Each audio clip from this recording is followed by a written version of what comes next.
Watch और मैं हूं वागिशा आपके साथ। और अब वक्त हो चला है 5 बजे की 5 बड़ी खबरों का। तो चलिए शुरू करते हैं पहली खबर के साथ।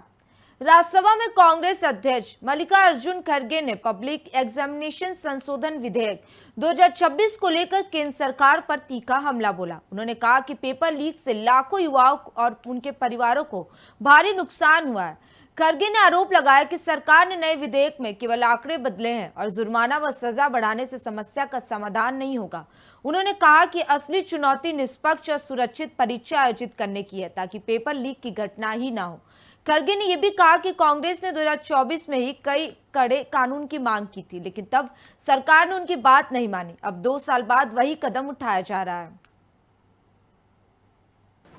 मुझे बोलने का मौका दिया और आपने सविस्तर से सुनने का भी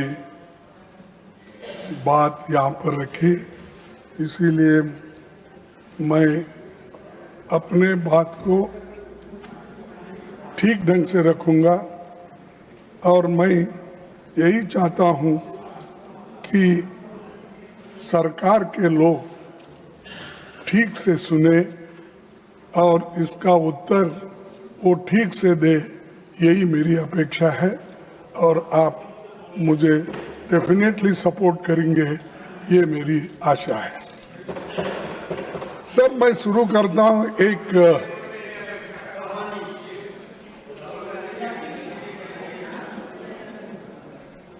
करता हूँ पेपर चुराने वाले बचते रहे, पेपर चुराने वाले बचते रहे, मेहनत करने वाले पीटते रहे। ये कैसा न्याय, ये कैसी रीत? गुनाहगार हंसते रहे, मासूम सिसकते रहे। यानी मासूम लोग आज मासूम तो ठीक है, आपका हिंदी बहुत अच्छा होगा, आपका हिंदुस्तानी भी अच्छा होगा, मेरा भी थोड़ा हिंदुस्तानी सुनिए। सर, मैं ये इसलिए कह रहा हूं कि पेपर लीक होने से कितने मासूम लोगों का नुकसान हुआ और कितने लोग पीटे गए, कितने माँ बाप परेशान हैं, कितने औरतें बच्चे परेशान हैं। इसको जाहिर करने के लिए ये बात मैंने आपके सामने रखी। सभापति जी, आप अभी पब्लिक एग्जामिनेशन अमेंडमेंट बिल 2026 में जो यहाँ चर्चा के लिए आई है, उसमें सिर्फ आंकड़े बदले हैं। मेरे पास पूरा ये है बिल, तो उन्होंने पढ़ा, वो बिल मेरे पास भी है। इसमें सिर्फ आंकड़े बदलते गए, उससे कुछ होने वाला नहीं है। ज्यादा जुर्माना, कड़ी सजा, special task force, fast track courts जैसे प्रावधान आपने इसमें रखा है, इससे कुछ फर्क पड़ने वाला नहीं। फर्क इससे पड़ेगा आप किस ढंग से इस एग्जामिनेशन को लेके चलेंगे और विदाउट पेपर लीक आप कैसा बनाएंगे, वो उस पे ऊपर निर्भर करता है। नहीं कि इसको हमने बढ़ाया 1 करोड़ से 10 करोड़ किया या 2 महीने से 6 महीने किया, इससे सुधारने वाला नहीं है। तो इसलिए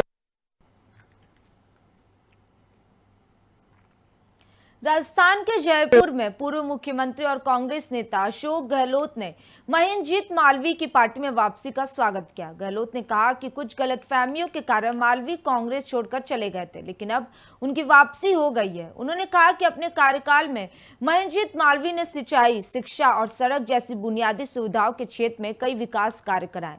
गहलोत के मुताबिक विकास कार्यों को लेकर उन्होंने कोई कमी नहीं छोड़ी थी और जनता के हित में लगातार काम किया। पहले महेंद्रजीत मालवीय जी आप सबको मालूम है कि चले गए थे, कुछ गलतफहमी हो गई और वापस पार्टी में लौट आए। और क्योंकि उनके वक्त में काम बहुत हुए थे वहाँ, सिंचाई के भी, शिक्षा के भी, सड़कों के भी, एनीकट्स के भी, कोई कमी नहीं रखी मालवीय जी ने। तो क्योंकि वो वापस आ गए, पर वहाँ के कार्यकर्ताओं की इच्छा थी और जो भाप पार्टी में चले गए थे, उन सब की इच्छा थी कि एक बार आप हमें मिलाओ, मुझसे मिलाओ और पीसीसी में दो तासाजी जी मिलाओ। तो अब ये वहीं जा रहे हैं, उनको टाइम दिया गया दोपहर का ही। तो आए सिर्फ ये इस काम के लिए कि हमारी इच्छा दिली तमन्ना है कि हम तो ज़िंदगी भर कांग्रेस में रहे थे, कांग्रेस ही हमारे दुख सुख में काम आई, अकाल सूखे में तो कमाल ही किया। नरेगा सोनिया गांधी जी, मनमोहन सिंह लेके आए थे, उसमें तो कमाल ही करे। 3-3 लाख मजदूर लगते थे, 3-3 लाख मजदूर किसे कहते हैं, डूंगरपुर में भाषण है। तो इतने काम हुए, अब सब काम ठप हो रहे हैं, लोग दुखी भी हैं। इस कहानी को मिलना चाहते थे कि कम से कम वापस विश्वास दिलाएं। हम चले गए थे बाप पार्टी में, वापस हम आए आपके साथ में, क्योंकि आपकी कांग्रेस सरकार में अच्छे काम किए थे, नरेगा चलाया था। कि लोग सब सोनिया गांधी जी को, मनमोहन सिंह जी को, सबको याद कर रहे हैं। अब क्या होगा हमारा, 1 जुलाई से काम बंद हो गए नरेगा के। तो ये तमाम उनकी भावनाएं थी। तो हमने उचित समझा भाई चलो इनकी भावना है तो मैं भी सुन लूँ क्या कह रहे हैं, क्या कहना चाहते हैं। तो अच्छा लगा मुझे, अच्छी मीटिंग हुई और मुझे उम्मीद है कि बाप पार्टी जो बन तो गई है, उसका फ़ायदा उनको नहीं मिल रहा है, वो नुकसान कर रहे हैं कांग्रेस पार्टी का। फ़ायदा मिल रहा है बीजेपी को। वो खड़े होते हैं तो ट्रायंगुलर फाइट हो जाती है, तो उसमें फ़ायदा बीजेपी को मिलता है। तो कम से कम बीजेपी जैसी पार्टी जो फासिस्टी पार्टी है, लोकतंत्र ख़त्म कर रही है देश के अंदर। दिल्ली में क्या हो रहा आपने देखा, अभी युवा पीढ़ी पूरी सड़कों पे आ गई देश भर के अंदर। राहुल गांधी जी ने जिस प्रकार से आह्वान किया है, उनका लड़ाई संघर्ष करें छात्रों के लिए, युवाओं के लिए, तो बीजेपी अब उनका अभी ढलान में है। और हाँ, बीजेपी का ग्राफ नीचे आ रहा है, मोदी जी के नीचे आ रहा है। तो मैं समझता हूँ कि वापस बाप पार्टी के लोग वापस कांग्रेस में आए। कांग्रेस ने आदिवासियों को हमेशा प्रेफरेंस दी है, ध्यान रखा उनका, आगे भी ध्यान रखेंगे, ये विश्वास हमने दिलाया इनको। रायपुर में छत्तीसगढ़ के स्वास्थ्य मंत्री श्याम बिहारी जायसवाल ने राज्य में स्वास्थ्य सेवाओं के विस्तार को लेकर सरकार की उपलब्धियां गिनाई। उन्होंने कहा कि पिछले 2.5 वर्षों में 11 नए उप स्वास्थ्य केंद्र, 43 प्राथमिक स्वास्थ्य केंद्र, 2 सामुदायिक स्वास्थ्य केंद्र, 5 सिविल अस्पताल, 3 मातृ एवं शिशु अस्पताल, 4 मानसिक स्वास्थ्य अस्पताल, 1 क्षेत्रीय नेत्र अस्पताल, 4 आपातकालीन स्वास्थ्य क्लिनिक और 100 बिस्तरों वाला एक जिला अस्पताल स्थापित या स्वीकृत किया गया है। मंत्री ने कहा कि सरकार ने 45 स्वास्थ्य संस्थानों का उन्नयन किया है, नई इमारतों का निर्माण कराया और विशेषज्ञ डॉक्टरों की नियुक्ति के लिए भी लगातार कदम उठाए हैं। दूसरा, हम जहां स्वास्थ्य सुविधाओं के विस्तार की बातचीत करें तो प्रदेश में विगत 2.5 सालों में 11 नए उप स्वास्थ्य केंद्र, 43 प्राथमिक स्वास्थ्य केंद्र, 2 सामुदायिक स्वास्थ्य केंद्र, 5 सिविल हॉस्पिटल, 3 मातृ शिशु चिकित्सालय, 4 मानसिक चिकित्सालय, 1 नेत्र चिकित्सालय जो राज्य स्तर का जो रीजनल इंस्टीट्यूट के रूप में काम करेगा, 4 इमरजेंसी हेल्थ क्लिनिक एवं 100 बिस्तरीय जिला चिकित्सालय का स्थापना एवं स्वीकृत किए गए हैं। इसके अतिरिक्त 45 स्वास्थ्य संस्थाओं का उन्नयन कर उसमें विशेषज्ञ एवं उनके भवन का निर्माण का कार्य हमारी सरकार ने किया है। साथ ही साथ स्वास्थ्य को और गुणवत्ता युक्त करने के लिए कि आम जनता को गुणवत्तापूर्ण स्वास्थ्य सुविधाएं मिल सके, इस दृष्टि से हम सब लोगों ने इस प्रदेश में जो हमारे चाहे विशेषज्ञ डॉक्टर हों या मेडिकल ऑफिसर्स हों, स्टाफ नर्स हों, पैरामेडिकल के जो हमारे कर्मचारी हों या अन्य स्वास्थ्यकर्मी के हजारों पदों की नियुक्तियां हम लोगों ने किया है। साथ ही साथ चिकित्सकों एवं नर्सिंग स्टाफ के अतिरिक्त पदों की भर्ती प्रक्रिया निरंतर जारी है। दूरस्थ एवं ग्रामीण क्षेत्रों में चिकित्सकों की उपलब्धता सुनिश्चित करने के लिए विशेष प्रयास किए जा रहे हैं, जिससे स्वास्थ्य सेवाओं की गुणवत्ता और पहुंच दोनों में सुधार हुआ है। मैं बताना चाहूँगा कि अभी 100 मेडिकल ऑफिसर और 100 स्पेशलिस्ट की भर्ती प्रक्रिया हमारी प्रारंभ हो चुकी है नियमित की। अभी मैं ये चिकित्सा लोक स्वास्थ्य एवं परिवार कल्याण के बारे में आप सब लोगों को बता रहा हूँ, क्योंकि इसमें मेडिकल कॉलेज चिकित्सा शिक्षा पार्ट में आएगा, इसलिए उसको मैं सेपरेट बताऊंगा। अभी हमारे जो हॉस्पिटल्स हैं, जिला हॉस्पिटल और उससे नीचे की बातचीत बता रहा हूँ, तो इसमें हमने 200 रेगुलर भर्ती निकाल रहे हैं। 525 नर्सेस और पैरामेडिकल की भर्ती व्यापम के माध्यम से हम लोगों ने करा लिया है। उनकी पदस्थापना शीघ्र हम करने जा रहे हैं रेगुलर के। उसके अलावा एनएचएम से लगभग हमने 3000 जो पैरामेडिकल स्टाफ और नर्सेस की भर्ती प्रक्रिया या तो हम कर चुके हैं या अंतिम स्टेज में हैं। इसी प्रकार जो डॉक्टर्स हैं, जो स्पेशलिस्ट हैं, उनकी मेडिकल ऑफिसर और स्पेशलिस्ट एनएचएम से लगभग 700 पदों हमने इन 2 सालों में भरने का काम किया है और 300 पदों की भर्ती प्रक्रियाधीन है। इस प्रकार 1000 नए डॉक्टर इन 2 सालों में हम लोगों ने भरने का काम भी किया है। इसके साथ चूंकि बॉन्ड भी एक महत्वपूर्ण सेवा है, हमारी सरकार की बहुत महत्वपूर्ण योजना भी है और उसको लगातार हम समय पर उनकी भर्तियां भी किए हैं। और मुझे बताते हुए हर्ष है कि पिछले समय छात्रों की मांग पर हमने जो एमबीबीएस की जो बॉन्ड है उसको 2 साल से 1 साल कर दिए हैं और आने वाले समय में हमारा प्रयास होगा कि हम नियमित भर्ती करके आने वाले समय में बॉन्ड को समाप्त करने पर भी हम विचार कर रहे हैं। हरियाणा के करनाल के घरोंडा में मुख्यमंत्री नायब सिंह सैनी ने 77वें वन महोत्सव में हिस्सा लिया। इस दौरान उन्होंने कहा कि सावन माह की शुरुआत और वन महोत्सव का एक साथ होना बेहद शुभ और प्रेरणादायक संयोग है। मुख्यमंत्री ने कहा कि अवसर प्रकृति संरक्षण और पर्यावरण बचाने का संदेश देता है। उन्होंने वन विभाग के अधिकारियों, कर्मचारियों और हरित हरियाणा के निर्माण में जुटे सभी नागरिकों को बधाई दी। साथ ही लोगों से अधिक पेड़ लगाने और पर्यावरण संरक्षण में अपनी भागीदारी निभाने की अपील की। साथियों, आज का दिन ये बहुत ही बड़ा पावन और प्रेरणादायी ये आज का दिन है। साथियों, हम सब जानते हैं कि आज से भगवान शिव का पवित्र सावन मास वो शुरू हो रहा है और इसी बेला में हम दानवीर कर्ण की नगरी करनाल में साथियों 77वां राज्य स्तरीय वन महोत्सव साथियों मना रहे हैं। यह अद्भुत संयोग है, हमें एक संदेश भी ये देता है। साथियों, इस अवसर पर मैं वन विभाग के हमारे सभी अधिकारीगण, कर्मचारियों और हरित हरियाणा के निर्माण में जुटे हुए हर नागरिक को मैं बहुत बहुत बधाई और शुभकामनाएं देता हूं। साथियों, देवों के देव महादेव स्वयं प्रकृति के साक्षात स्वरूप हैं। ये सावन का महीना आज शुरू हो रहा है। साथियों, हम सब देखते हैं कि उनके मस्तक पर शीतल चंद्रमा है, जटाओं में जीवनदायिनी मां गंगा है, गले में नाग है, शरीर पर भस्म है। उनका निवास हिमालय की गोद में है।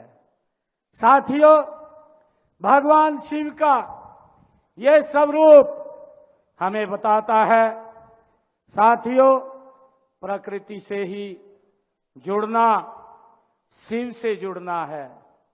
साथियों, वृक्ष लगाना, ये हमारे लिए वृक्ष लगाना हमारे लिए ये भगवान शिव को अर्पित की जाने वाली सबसे सुंदर साथियों हरी तिमा है।